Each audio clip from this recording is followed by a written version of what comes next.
Bon, Christian, il y a du nouveau avec la Grande Ourse. Oui, on ne veut pas faire flipper personne là, avec des messages extraterrestres. C'est pas la première fois qu'on en parle. Donc là, voici notre histoire. Hein. C'est un scientifique qui travaille pour le JPL Center aux États-Unis. Donc, c'est celui qui... le JPL Center, c'est un peu tentaculaire de la NASA. C'est eux, notamment, qui sont en charge des sondes d'exploration planétaire.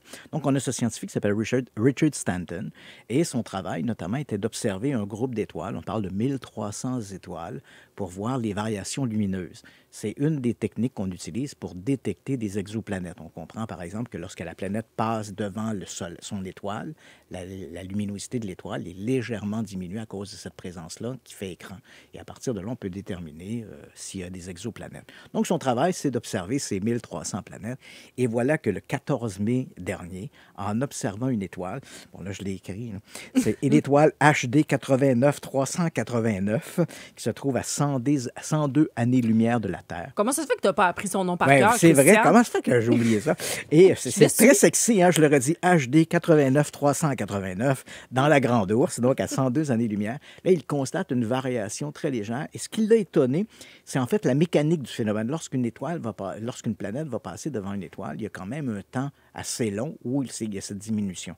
Alors qu'ici, on parle de deux clignotements, deux impulsions qui sont très rapides. Chacune de ces impulsions va faire diminuer la lumière de l'étoile de 25 avant de revenir. Et là, il y a quelques secondes qui s'écoulent, un nouveau clignotement, et là, l'étoile redevient lumineuse. C'est la première fois qu'il observe ça. Alors, évidemment, il commence à regarder dans les archives et il découvre, en fait, que des phénomènes semblables ont été observés. Là, j'ai encore écrit le nom des étoiles. Il a été observé une première fois en 2019 avec une étoile qui s'appelle HD 217014. Et puis ensuite, en janvier 2025, HD 12051. Il nous manque une petite musique là, de surnaturel. Ah, voilà. Pourquoi les astrophysiciens nous sortent des noms comme ça? T'sais? Mais bref. Et là, il constate que ça s'est produit à 2 reprises. Au moment où on se parle, on n'a aucune idée, on n'a jamais observé, mis à part ces 2 observations, on n'a aucune idée, aucune hypothèse pour expliquer pourquoi l'étoile perdrait comme ça 25 de sa luminosité de manière très soudaine pendant quelques secondes pour à nouveau retrouver sa lumière et redisparaître à nouveau.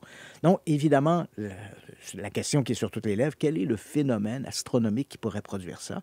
Et dans la foulée de ces diverses hypothèses, tu as bien compris qu'il y en a une qui est, et si c'était un message extraterrestre? Est-ce que si c'était le signal d'une une civilisation technologiquement avancée? Excuse-moi. Bon. Bon. Attends, dis les noms d'étoiles, s'il te plaît. HD 21714 et HD 12051.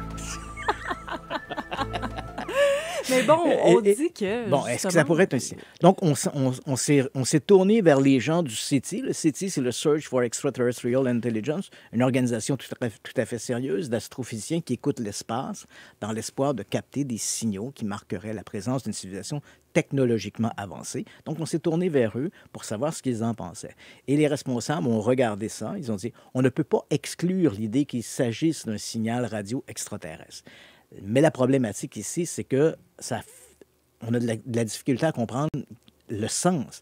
En quoi une civilisation extraterrestre qui voudrait envoyer un message, à moins que ce soit un message qui soit tout à fait fortuit, mais en quoi le fait de faire clignoter son étoile pendant quelques secondes, en lui faisant perdre 25 de sa luminosité, qu'est-ce que ça doit nous dire à nous qui regardons ou observons le cosmos? Tu sais, Christian, même s'il y a une civilisation extraterrestre, est-ce qu'ils ont vraiment envie de nous communiquer un message, quel qu'il soit? Oui, tout à fait. Donc, non, mais c'est vrai. Ouais, donc, les gens du SETI n'excluent pas la possibilité, mais on se dit qu'un message devrait être plus étoffé. Je pense qu'on peut continuer à regarder la Grande Ourse en étant tout à fait tranquille. Christian Page, merci beaucoup d'avoir été avec nous.